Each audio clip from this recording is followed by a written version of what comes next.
we're checking answers to word equations and predicting products. On the front, the word equation side, guy, there's no wiggle room. We should have the exact same answers. Coefficients the same, element symbols the same, subscripts the same, obviously classifying the same.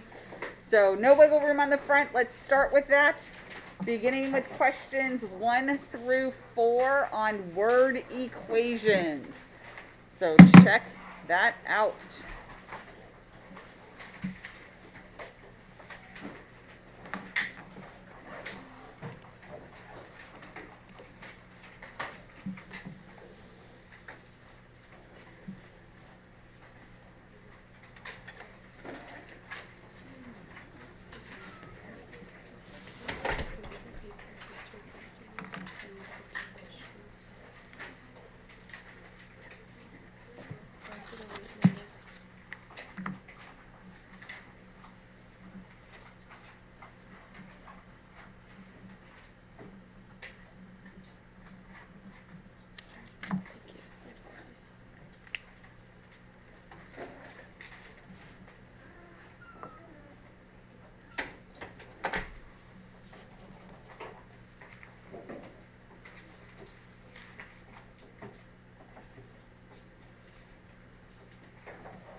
All right, and then let's move down to get the last 4. Questions 5 through 8. Remember, you did not have to classify number 7.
So let's pause on the front here.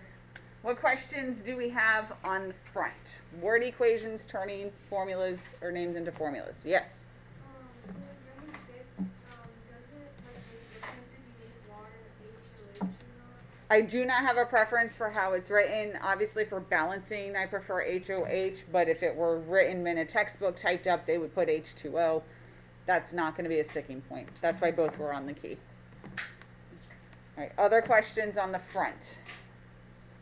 How do you know when to crisscross? Doing the crisscross. Elements, that's probably the most frequent comment I made on your homework was you forgot several, or you missed several diatomic molecules. If I saw you missed at least 2, I put that comment.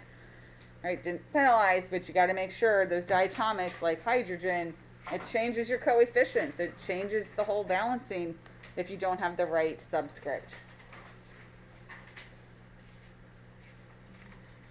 All right, then if there's no questions on the front, before we move to the back, since there was no indication on the worksheet, it is possible that your products could be flip-flopped from mine, and that's totally okay. You could flip-flop your products, however, the formulas with the subscripts and the coefficients should be correct. They just might be in opposite order, okay? So keep that in mind here. On the back, your products might be in a different order. So for example, instead of the MgCl and then the Br2, you have the Br2 followed by the MgCl2, but they should all have the right subscripts, and in that case, nothing had coefficients. All right, so here we go, 1 through 4 on the board, and I did put clicker numbers off to the side in blue. That's what would get typed into your clicker if we had been doing that.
Okay, so that's 1 through 4. And now let's slide down for 5 through 8. 5 through 8.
So as we finish up here, what kind of questions do we have on the back?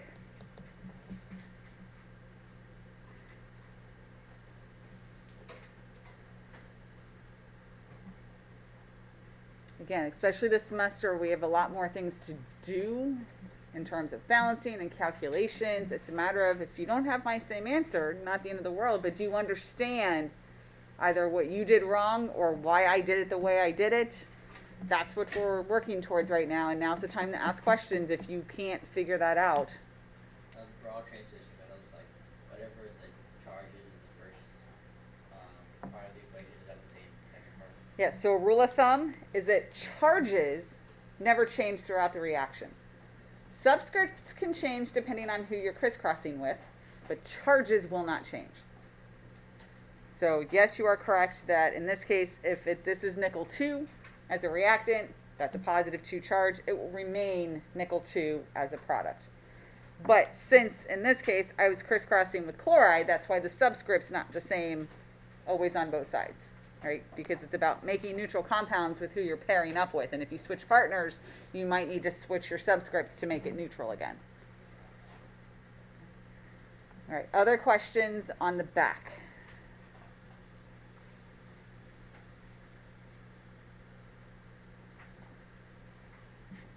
All right, so, I don't go through with a fine-tooth comb, but some of you I did note when I saw lots of major issues. Some other things that occasionally popped up is some of you, for these, you're writing them in the wrong order. You're putting the nitrate first and the zinc second. Cations are always first. Zinc is positive. It should be first in the formula. Same thing here with like the sodium nitrate. Some people are putting nitrate first. All right. So if you guys have no specific questions on this, let's take a look at the paper you picked up yesterday. Before we actually jump into that, you have a binder quiz tomorrow. I know it's been a while. So for your binder quiz, please make sure that you have all of your resources. That should start with R1, your title page, and that should go all the way to R7, showing work in 3 steps. What should you do if you are missing one of those pages? What can you do? You can go point. Guys, top middle box. Top middle box still has all of the resources, and FYI, they're also on Canvas. They're in the file section on Canvas, so you can get all of those. So you'll have 2 questions from resources, and then starting with Unit 9, if you'd like to follow along with me, number 1 is the Unit 9 divider. Number 1 is the Unit 9 divider. Number 2 are your chemical reaction notes, the typed up paper. Number 3 is notebook paper. It's your balancing notes where we wrote down our tips. Number 4 is the balancing chemical reactions worksheet where we had all those 30 equations to balance. Number 5 is your classifying chemical reactions. That's the notes with the table. So that's number 5. Number 6 is notebook paper, your predicting products notes or predicting notes. Number 7 is the word equations paper we just checked. Word equations on the front, predicting products on the back. And then yesterday you picked up number 8, your chemical reactions test review. This is due on Canvas tomorrow morning, 8:25 a.m. as a single PDF. All right, we're going to be using our clickers today, but let me give you a spoiler. Guys, this is your test. This is literally your test. It will be the exact same format. It'll look identical to this, except I'm switching up equations and formulas. Right? And so that means when you classify, they're not always going to be in the same order when they're classified. But I can tell you the first 2 questions, you are going to have to predict the products before you balance it and then classify it. Then the next set of questions, beginning with number 5, you're just balancing and classifying for number 5 all the way through number 16. Then for 17 and 18, this is going to be like word equations. I've given you all of the words for the equation. You're going to turn it into the chemical formulas and then balance and classify it. And then for number 19 and 20, you are going to predict products from words, right, instead of chemical formulas. And notice I've told you the order to put things in so that we will have the same coefficients in the same order for our final answers. Okay? And so guys, this is your test. I mean, if I pulled it out right now from a distance, you would not be able to tell that it's not your test review, because I really just took the same paper and just changed the formulas. All right, there is one thing that's different on here that I messed up with, and that is on question like number 1. I put the wrong element here. Since this is an element in a compound reacting, I'm not going to say the sodium compound because sodium was already in a compound. What it's going to say is it's going to say the fluorine compound, right? Because you know fluorine's going to end up pairing with either the Cl or the Na, so you got to figure out which one it pairs up with. So that's the only difference, is this will always have the single element because that's the one that's going to go into the compound, and then you want the single element second. And then notice here you want the iron compound first. right? And then the other one second. All right, question. For 17 and 19, just write like the order of numbers. Yeah, for 17, it's going to be your 4-digit answer. Okay. And so that's what we're going to be doing on the clickers. On your test on Thursday, you're putting this all in the clickers. So for question 1, you're going to be typing in a 4-digit answer with 1, 2, 3, 4 coefficients. The idea being is if you have the correct formulas, then you'll have the correct coefficients. It's almost impossible to have the correct coefficients without the correct formulas. So you're just typing in a 4-digit number here. And then notice in terms of the numbering, guys, the 2 is classify. So balance it, classify it. Then you move on to number 3, and you're going to put in a 4-digit answer. And then you'll move to number 4, and you'll classify it. It should be set up for these questions that it'll be select all that applies.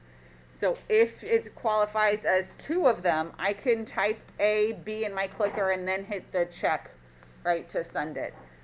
It won't restrict me to only putting in 1. I can put in 2, and I have to put in both to get full credit. Okay, so whether that's A and B or B and D, whatever the letters are, it's select all that apply. Guys, remember, it's only synthesis and combustion that can overlap. Okay? All right, notice I've left you a lot of room for work. So in the instructions here, balance and classify the following. No work is required, but is allowed, and I especially encourage you on test day Thursday, maybe show a little extra work, because that's your test grade. There's only 10 equations on here. All coefficients must be entered, including 1. So remember, if something turns out to be a 1, that's part of your digits. And you're going to enter the coefficients as a single number on the clicker. Okay.